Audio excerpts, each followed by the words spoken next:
Yes. Hi everyone, I'm Sophie, and I'm going to be introducing our next kiddo. So, I'll be honest with y'all. I've had about 2 years to prepare what I'm about to say up here, and I may or may not have put it off to about Tuesday, so we're going to see how this goes. But I was just sitting and thinking about what I want to say up here. You know, I want it to be sweet, but I don't want it to be like cheesy, and I want it to be, I want to get all my points across, but I don't want to like start crying up here. I got sunglasses for a reason, so when those come down, you'll know what's going on.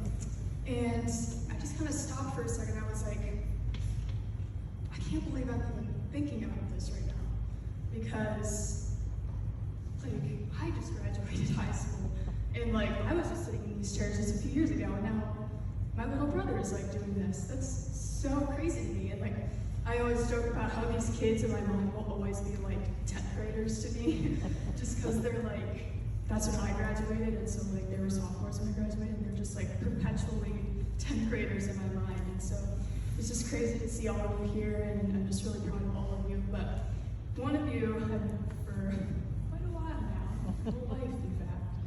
And when I just say like it's been the biggest, they're coming down. It's been the biggest honor, oh my God. The biggest honor of my life to watch you grow up, and I'm so proud of you. We've been through a lot over the past few years, and even just thinking about like the past 18 years living with you, watching you grow up, it's truly an honor. It's truly a blessing to have you, and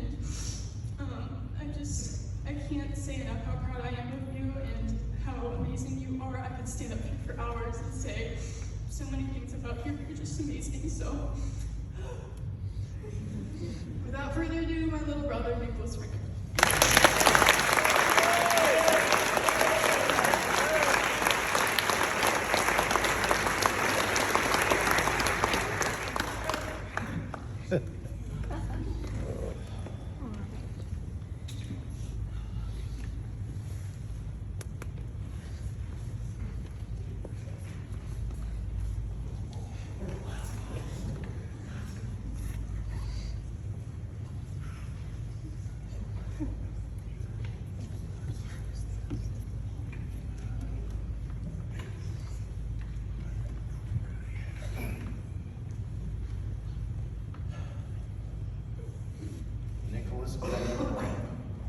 Lou. I met Nick in the spring of 2016 on the first day of middle school baseball practice. My daughter, who was 10 at the time, came with me to practice, and there were a few siblings of other players there as well. The kids were all warming up, throwing the ball back and forth across the gym. As I was trying to get first look at the players, called all the kids over to get a head count of how many players we would have for the season. I started on my left, 1, 2, 3. I get to my child, and I say, you don't count. Good parent.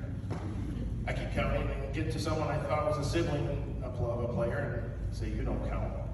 I begin counting again, and Nick raises his hand and stops me. Coach, why don't I count? At that time, I stopped counting and said to myself, what did you just do? Good. I said to Nick, I thought you were one of the siblings here. At the time, my daughter, the 4th grader, was about 4 inches tall. So, in my mistake, I'm sorry, you do count. As I attempted to cover my huge blunder the best I could, and finished counting the rest of the kids, our first drill was fielding ground balls. And I will never forget the very first ground ball I hit at you, Nick. His form was perfect and smooth.